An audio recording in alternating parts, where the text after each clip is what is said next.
राम से बड़ा राम का नाम। जय सिया राम, जय रघुनंदन, जय सिया राम।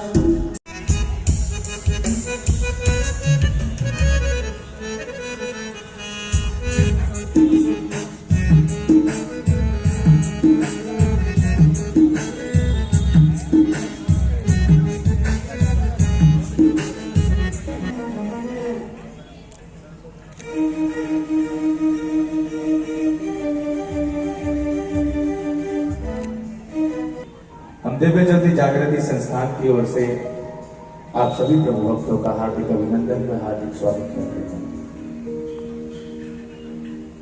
सज्जनों, आप सभी प्रभु की पावन पुनीत कथा को श्रवण करने हेतु यहाँ आए हैं, लेकिन ये जो हमारा मन है ये कहीं ना कहीं व्यस्त रहता है। किसी व्यक्ति विशेष में, घर के कार्य में कहीं ना कहीं घूमता है। लेट हो गए, सबसे पहले हम 6 बजे आनी है, 7 बजे आना रहे हो।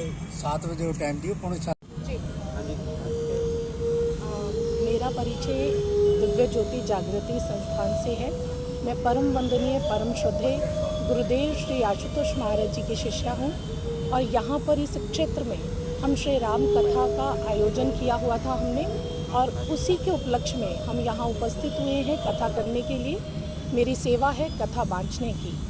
तो यहाँ पर मैं पहले ये बताना चाहूँगी, जो हमारी कथा होती है उसका उद्देश्य समाज में जागृति लाना है, समाज को परिवर्तित करना है। जिस श्री राम को आज तक हम मान रहे हैं उन श्री राम को जनाना, उन्हें जाने, मानव जाने और उन्हें जान करके अपने चरित्र में उतारे, यही हमारी कथा का उद्देश्य है।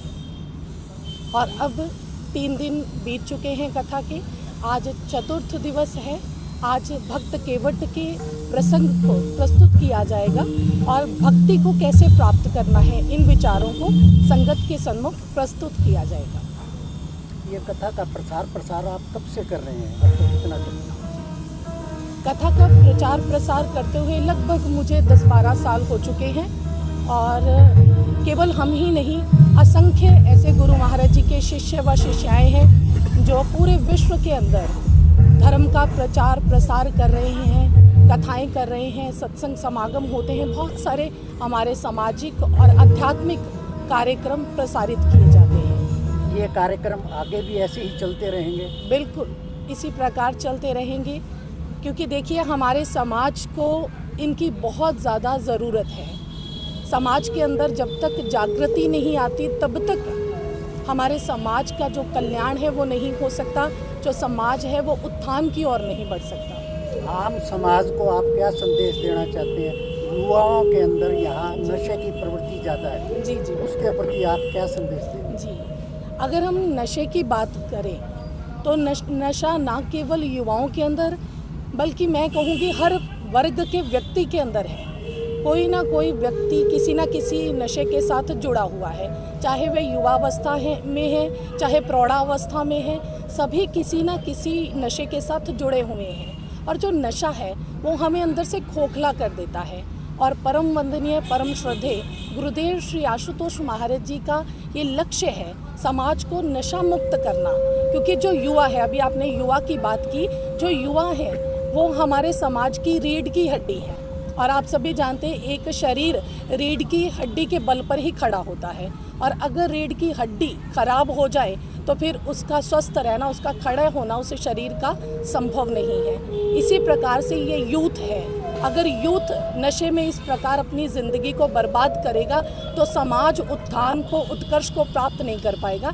इसलिए यूथ के ऊपर कार्य होता है। हमारी संस्था जो एक आध्यात्मिक संस्था है, ये आध्यात्मिक कार्य तो करती ही है, इसके साथ साथ सामाजिक क्षेत्र में भी कार्य कर रही है। समाज को नशे से यूँ तो भक्तराज केवट के साथ प्रभु का जो मिलन था दूर रखा चंद क्षणों का था, अभियान चलाया हुआ है हमारा, लेकिन ये ऐसा अभूतपूर्व बन गया। ये हमारे ये ऐसा विलक्षण मिलन था जिसकी गाथा को जब जब भी जीवात्मा सुनती है तो उसका मन भक्ति से ओतप्रोत हो जाता है। जी, भक्त राज केवट से प्रभु का मिलना कैसे हो, इसकी पृष्ठभूमि कैसे निर्मित होती है, चलिए इसे समझते हैं। किया जाता है तो क्या मैसेज देना चाहते हैं? कल की सभा में आपने श्रवण किया किस प्रकार श्री राम जी का विवाह मां जानकी के साथ होता है, माता सीता के साथ होता है। उनके साथ साथ उनके केवल विचारों तक पुत्र वधुओं को प्राप्त तब करते तक हैं। परिवर्तन हो ही और नहीं इस प्रकार धीरे धीरे जब जो तक समय है हमारे व्यतीत आचरण होने में लगता है। विचार नहीं उतरते। और एक समय ऐसा हमारे आता है विचारों में है। जिस दिन जब राम भरत हमारे आचरण में उतर गए, अपने उस दिन ननिहाल समाज जाते का हैं किसी कल्याण कार्यवश। संभव है। इसलिए हमारा प्रयास उनके है साथ कि हम शत्रुघ्न भी राम जाते के हैं। चरित्र को जन जन तक पहुंचाएं। और उसी दिन महाराज दशरथ सभी शिक्षा लेकर के जब अपना मुकुट उठा करके अपने शीश पर धारण करने लगे